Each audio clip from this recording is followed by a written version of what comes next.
Terima kasih, Pak Karni. Jadi kita tadi dari awal itu panjang ke lebar menyatakan identik. Gak usah jauh-jauh Bang Karni.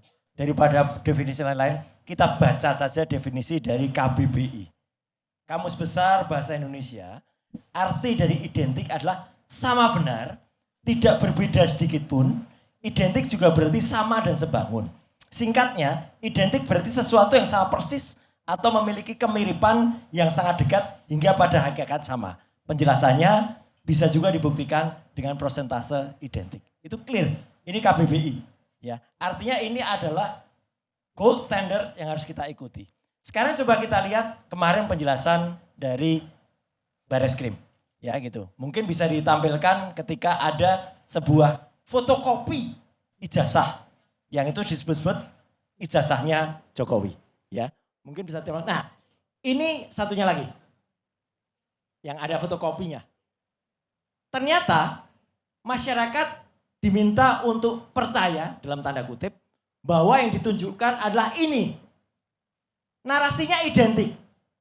Tapi yang ditunjukkan ke masyarakat dan disaksikan berjuta-juta orang Indonesia adalah ini. Ini berarti harus identik juga dengan pembandingnya yang sama-sama terlipat, sama-sama fotokopi, Pak Karni. Jangan salahkan saya, jangan salahkan masyarakat. Kalau sekarang jadi guyonan, naik motor tiba-tiba di tengah jalan dicegat sama petugas polisi. Keluarkan SIM, fotokopi tapi SIM-nya. Kok ini fotokopi? Kata Bareskrim kemarin, fotokopi itu boleh, identik katanya. Itu Pak Karni. Jadi ini adalah sebuah, menurut saya sayang sekali. Badan Reserse Kriminal, Markas Besar Kepolisian Republik Indonesia, malah justru, saya sedih Pak Karni, menurunkan derajatnya dengan menampilkan ini. Kenapa tidak kemudian ditampilkan kalau tadi, oke secara hukum, tadi Bang Al-Katiri sudah menyampaikan detail banget ya, itu harus disita dan lain sebagainya. Secara teknis sangat mudah. Kalau itu ada ijazah yang disebut-sebut ijazah asli, kemudian itu di-scan dengan scanner high resolution atau resolusi tinggi di atas 300 dpi, mungkin bisa di-set 1200 dpi, 1200 dot per inch untuk kemudian ditampilkan secara detail, ini akan menjawab semuanya.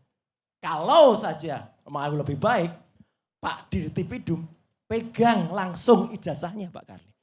Tunjukkan, jadi belum dikembalikan dulu. Ini menjawab semua pertanyaan selama ini. Karena apa? Karena masalahnya beberapa waktu yang lalu, saya, Dr. Rizbon, kemudian Dr. Tifa, kalau kita meneliti dengan digital forensik, selalu ada orang-orang yang berceloteh di mana-mana. Itu nggak bisa pakai digital forensik. Barangnya analog. Analog itu harus diperiksa secara analog. Come on. Ini sudah teknologi yang sudah berkembang Pak Karni. Dulu orang meriksa sidik jari, ini rumusnya pakai daktiloskopi. Itu memang diperiksa pakai cap gitu, kemudian garis-garisnya diteliti pakai mikroskop biasa, kemudian diteliti ini garis apa, garis N, garis H, garis apa gitu. Nah sekarang dengan mudah ini dimasukkan kepada yang namanya scanner. Ya. Scanner untuk thumb scanner. Kemudian setelah itu masuk ke dalam komputer, langsung muncul. Ada proses digitalisasi, analog to digital converter, sehingga prosesnya adalah digital forensik. Demikian juga kalau ibu-ibu, nah tadi ibu-ibu untung diingatkan sama Pak Sujiyotejo, kalau enggak dimarahin ibu-ibu tadi ya.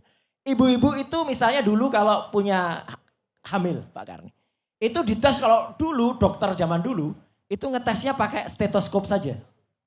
Oh ini bayinya bagus Bu, dulu itu analog prosesnya. Karena didengar langsung oleh telinga, langsung menggunakan merambat melalui tabungnya stetoskop.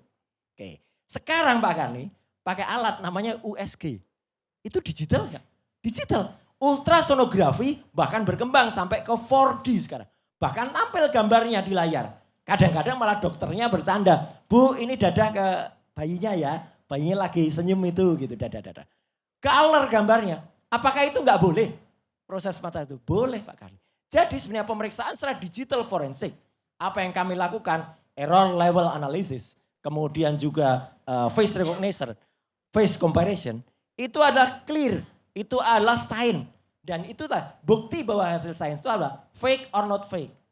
match or mismatch. Itu definisi ilmu pengetahuan Pak Karni. Kalau kemudian ilmu pengetahuan kemudian dikriminalisasi dengan hukum, ya ini namanya dua rel kereta api yang dijadikan satu, ya keretanya pasti terguling. Nggak mungkin. Karena kami bicara atas nama data ilmiah dan kami menguji waktu itu. Nah, kenapa kemudian data yang diposting oleh saudara Sandi ini, ya, ini kemudian kita periksa. Karena dia mengatakan Pak Karni bahwa ini adalah asli pada tanggal 1 April. Dan 1 April itulah kami mulai melihat, dan ini jauh lebih bagus kualitasnya daripada yang ditampilkan Bareskrim kemarin. Kenapa Bareskrim tidak berani menampilkan kayak gini Pak Karni? Itu pertanyaan besar bagi masyarakat. Kenapa seorang Sandi saja berani dan mau menampilkan kayak gini? Kalau kemudian kami dikatakan, oh itu menganalisis dokumen yang salah. Oke, sekarang dokumen ini dengan dokumen di kepolisian kemarin, ya, identik tidak?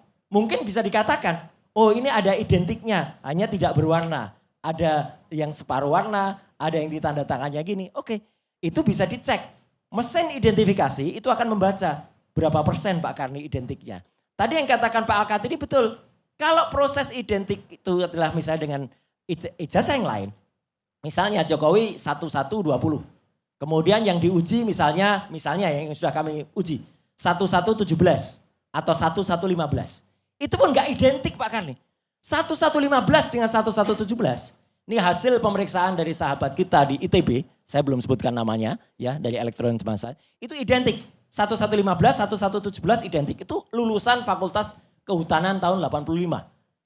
Tapi 1117 dengan 1120 milik Jokowi nggak identik. Ada perbedaan milimikron jaraknya antara gambar logonya dengan jatuhnya huruf-huruf. Jadi makanya kami menuntut ijazah yang kemarin dibandingkan itu nomor berapa? Ijazah itu clear tidak? Sekaligus Pak Karni di kesempatan ini saya jawab tadi pertanyaan Prof. Firman ya gitu. Harusnya UGM kan yang menjawab. Sayangnya Prof. Firman ketika kami datang resmi ke UGM pada tanggal 15 April itu resmi. Diterima oleh Wakil Rektor 1 Prof. Wening Udasmoro. Diterima oleh Wakil Rektor Bidang Kemahasiswaan ya Dr. Ari Sujiwo ya. Kami diberikan skripsi. Pak Karni, saya tanya dengan Bang Desmond. Ini skripsi asli atau tidak? Asli, bukan kopi, bukan salinan. Asli. Oke, asli ya. Oke, setelah itu kami karena yang memberikan juga Wakil Rektor. Itu kami periksa Pak Karni dan itu saya tunjukkan pada ILC beberapa waktu yang lalu. Ketika kita lihat skripsi itu enggak ada yang namanya lembar pengujiannya. Enggak ada. Lembar pengujian kami tanya. Saya tanya, Dr. Rismon tanya. Prof, ini lembar pengujiannya mana? Kaget dia. Enggak ada ya? Ada rekamannya Pak Karni.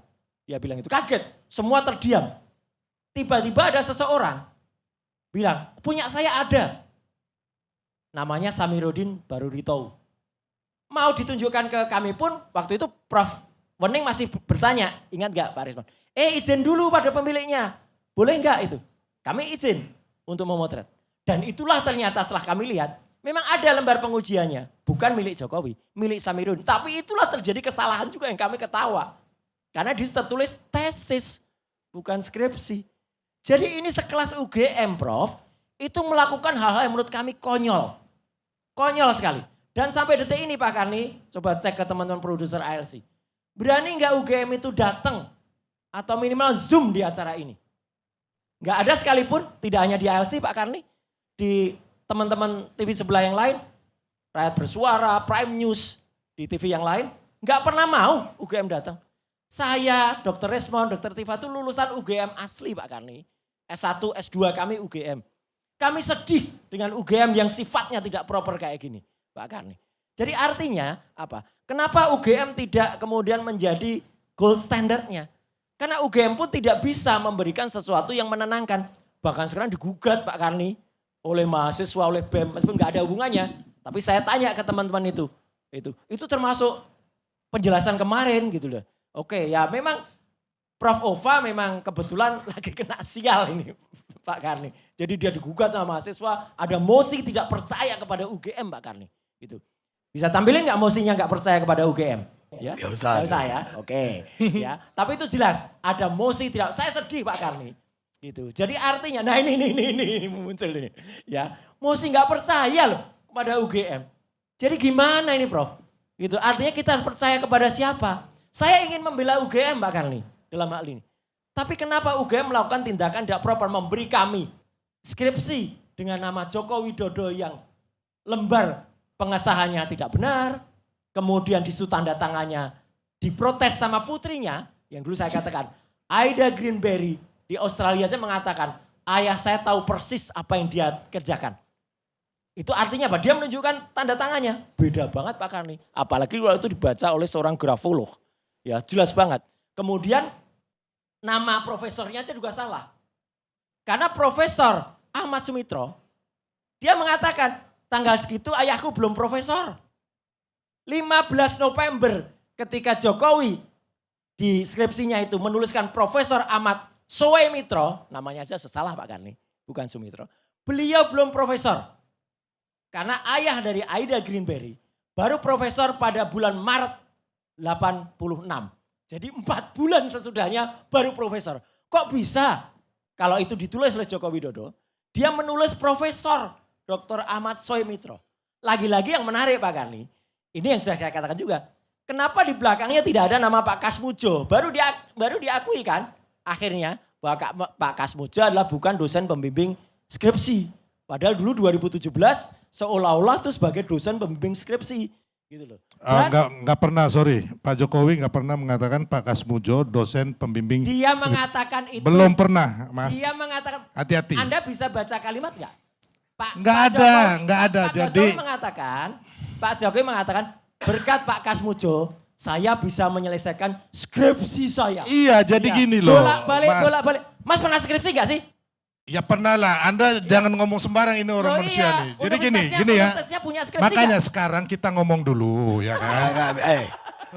Saya minta dia selesaikan dulu udah. Kalau di Universitas Gadjah Mada, yang gedungnya masih ada sekarang, universitasnya belum ditutup, ya itu ada skripsi itu bolak-balik itu skripsi. Nggak mungkin yang namanya konsultasi akademik itu bolak-balik, ya.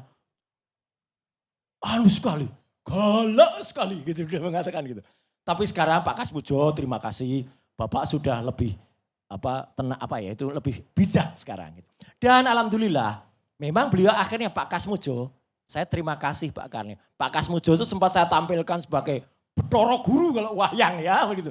Jadi Bathara Guru itu apa? Ya guru yang digugulan, ditiru, diikuti dan patuhi ya guru itu ya. Dan beliau mengatakan saya bukan dosen pembimbing skripsinya Jokowi. 1. 2, saya tahun itu masih sebagai asdos. Kalau asdos, teman-teman semua, belum bisa bimbing akademik. Pembimbing skripsi saja nggak bisa, apalagi bimbing akademik. Seorang pembimbing akademik itu lebih bertanggung jawab terhadap akademiknya mahasiswa. Dia masuk sejak awal, dia tanda tangan KRS. Dan kemarin Pak Karni, ini yang baru. Dengan justru ditunjukkan di Barreskrim kemarin, membuka banyak kotak Pandora Pak Karni. 1, ya, lembar pembayaran SPP.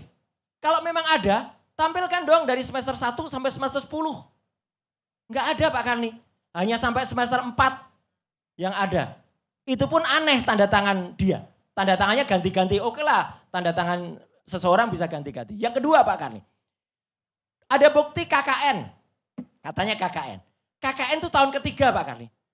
Mana ada seorang mahasiswa di jurusan S1 yang totalnya 140 lebih SKS-nya sampai 150. Belum 100 SKS itu sudah KKN. Kuliah kerja nyata itu wajib dilakukan pada saat mahasiswa itu sudah hampir mencapai 100 SKS. 3 tahun belum Pak Karni. 3 tahun itu 80 SKS saja belum. Kok bisa dia KKN tahun 83? KKN apa? Dan yang menarik, pemilik desa ini mulai muncul sekarang di sosial media. Orang-orang yang dari desa Wonosegoro yang kemudian bersaksi. Tahun 83 itu UGM belum KKN di Wonosegoro Pak Karni. Belum ada KKN di situ. Jadi ini KKN-nya siapa? Kemudian lagi, ini terbukti. Kenapa KKN saya pertanyakan. Kemarin ada KHS. kartu hasil studi Pak Karni. Itu sebenarnya Bareskrim agak melanggar sedikit undang-undang keterbukaan informasi publik. Kalau KS harusnya nggak usah ditampilkan. Tapi KHS malah ditampilkan. Yang menarik, ada nilai-nilai. Pak Karni, nilai A-nya dia itu cuma 4. Nilai B-nya ada sekitar 7 atau 8. Nilai C-nya 19. Nilai D-nya ada sekitar 7 atau berapa. Tidak ada nilai KKN. Tidak ada. Jadi mungkin belum KKN. Makanya saya tidak menyalahkan lawyer. Ya, tugas Anda memang membela Pak Jokowi. Tapi saya menyayangkan kenapa Universitas Gadjah Mada berani melakukan hal-hal yang menurut saya sangat tidak proper ini. Dan kalau skripsinya kayak gitu, lembar pengesahannya tidak ada. Bukti dari Bareskrim kayak kemarin, cuman fotokopi aja terlibat ini. Ada kopi di tengah-tengahnya. Ya kan itu, ada tetesan kopi. Mungkin menunjukkan kalau itu fotokopi. Jadi fotonya kopi ini yang jadi ada di situ. Ya. Kenapa tidak yang asli? Ini tidak mungkin seorang ini bisa lulus. Mungkin ijazahnya quote and quote asli. Asli menurut UGM. Tapi tidak melalui proses akademik yang benar. Dan itu harus diselidiki. Itu Pak Karni. Terima kasih. Baik.